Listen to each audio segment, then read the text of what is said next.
मोदी सरकार में बगावत के संकेत, 6 मंत्री बाहर, डिप्टी पीएम पर नीतीश की हुंकार, नायडू के झटके से बीजेपी में बड़ी हलचल। जी हाँ दर्शकों, मोदी सरकार के अंदर इस वक्त सब कुछ ठीक नहीं चल रहा है। एक तरफ कैबिनेट विस्तार की तैयारी है, दूसरी तरफ 6 मंत्रियों की छुट्टी की खबरें यहाँ पर लगातार सामने आ रही है और इसी बीच बीजेपी के लिए सबसे बड़ी टेंशन बन चुके हैं उसके अपने सहयोगी नीतीश और नायडू।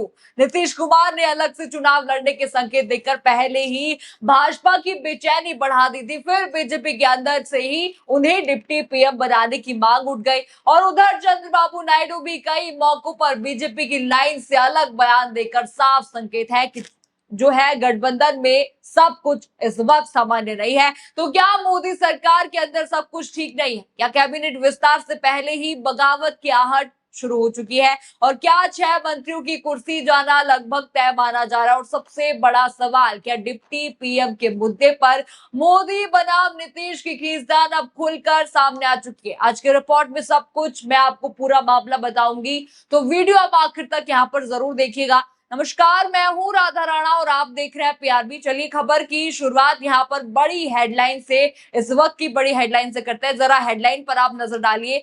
मोदी कैबिनेट में बड़ी सर्जरी की सुगबुगाहट, 6 कुर्सियां हिली, 9 नए चेहरे तैयार, 2029 की कौन सी गणित बिठा रही पीएम? देखिए आपने हेडलाइन किस तरह से यहाँ पर साफ साफ लिखा हुआ है, यहीं से पूरा मामला शुरू हुआ। खबर साफ कह रही है, मौजूदा 6 मंत्रियों की कुर्सी खतरे में है और 9 नए चेहरों को कैबिनेट में शामिल करने की तैयारी चल रही है। बताया जा रहा है कि ये सिर्फ प्रदर्शन के आधार पर बदलाव नहीं है, बल्कि 2029 लोकसभा चुनाव से पहले जातीय, क्षेत्रीय और राजनीतिक समीकरण साधने की बड़ी रणनीति है। यानी कि अब बीजेपी को भी समझ आ गया है कि सिर्फ नारे और प्रचार से चुनाव यहाँ पर नहीं जीते जाते हैं, खेला यहाँ पर करना पड़ेगा और इसीलिए इतनी हलचल भाजपा में मची हुई है। चलिए अब एक एक करके नामों पर भी जरा नजर डालते हैं जिनकी कुर्सी सबसे ज्यादा खतरे में बताई जा रही है। पहला नाम कौन सा है? धर्मेंद्र प्रधान का ये नाम है। खैर, इस नाम पर शायद ही किसी को हैरानी हुई होगी, ये नाम तो पहले से ही चर्चा में है। देश के शिक्षा मंत्री है, पिछले कई सालों में लगातार पेपर लीक हुए, कई दिनों में देखिए टेट का पेपर लीक हो चुका है, पैरामेडिकल का राजस्थान में पेपर लीक हुआ, नीट विवाद चला, भर्ती परीक्षाओं में गड़बड़ी, छात्रों का गुस्सा, सड़कों पर प्रदर्शन, लगातार सरकार की किरकिरी। ऐसे में अब माना जा रहा है कि सबसे पहले अगर किसी की कुर्सी जाएगी तो वो है धर्मेंद्र प्रधान की। यानी शिक्षा व्यवस्था संभल इनसे नहीं पाई तो अब शायद कुर्सी भी नहीं संभल पाएगी। अब दूसरा नाम देखिए, हरदीप सिंह पुरी का ये नाम है, ये भी बड़ा चर्चा में यहाँ पर रहा है। ये नाम भी पिछले कई दिनों से चर्चा में था। एक तरफ उम्र है, दूसरी तरफ एप्स्टीन फाइल्स को लेकर जो है उठे सवाल। नाम आया था इनका एप्स्टीन फाइल में, आपको याद होगा। विपक्ष के ये आरोप है और लगातार राजनीतिक दबाव भी इन पर है। खैर, वजह चाहे जो भी यहाँ पर बताया जाए, लेकिन अब माना जा रहा है कि हरदीप सिंह पुरी की भी विदाई लगभग तय है। अब जरा तीसरा नाम देखिए, रवनीत सिंह बिट्टू का ये नाम है। दिल्ली से बोरिया बिस्तर समेटकर पंजाब की तैयारी में ये है। कांग्रेस छोड़कर बीजेपी में आए रेल राज्य मंत्री रवनीत सिंह बिट्टू अब खुद लगभग साफ कर चुके हैं कि उनका फोकस दिल्ली नहीं है, पंजाब विधानसभा चुनाव है। उन्होंने खुद कहा कि 17 साल दिल्ली में रहने के बाद अब उन्होंने सामान पैक कर लिया और पूरा ध्यान पंजाब पर रहेगा। यानी इस बार बीजेपी को कुछ कहने की भी जरूरत नहीं पड़ी, बिट्टू ने खुद ही संकेत दे दिए कि अब दिल्ली से विदाई तय है।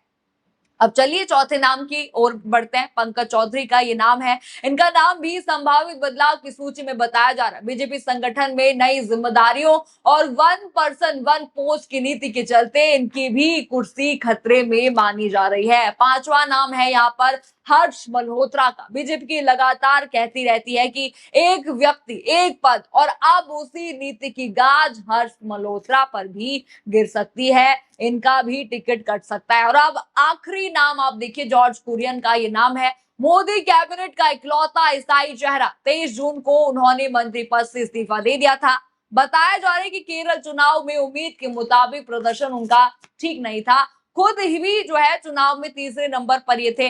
ऐसे में उनका पत्ता भी कटना लगभग तय माना जा रहा है। तो देखा आपने, क्या नाम लगभग साफ यहाँ पर हो चुका है। यानी मोदी सरकार अब अपनी ही टीम बदलने यहाँ पर जा रही। लेकिन सवाल यहाँ पर यह भी है, क्या सिर्फ मंत्री बदल देने से सरकार की छवि बदल जाएगी? क्या मोदी सरकार की छवि बदल जाएगी? खैर, ये भी कोई नई बात यहाँ पर नहीं रही कि भाजपा को नेता की जरूरत अगर नहीं यहाँ पर रहती है तो वो ऐसे ही सबको रास्ते से हटाने का काम यहाँ पर करने लग जाती है। देखिए, नाम तो मैंने आपको यहाँ पर बता दिए। चलिए, इसी वक्त एक और बड़ी खबर सामने आ रही है, उस पर भी जरा नजर डालते हैं। अब जरा ये दूसरी खबर भी देखिए। पिछले 2 दिनों से बिहार के मुख्यमंत्री नीतीश कुमार लगातार एक्टिव दिख रहे हैं। पहले उन्होंने जो है अलग चुनाव लड़ने का संकेत दिया पंजाब में, फिर देखिए पटना में अपने विधायकों और मंत्रियों की बैठक बुला ली उन्होंने।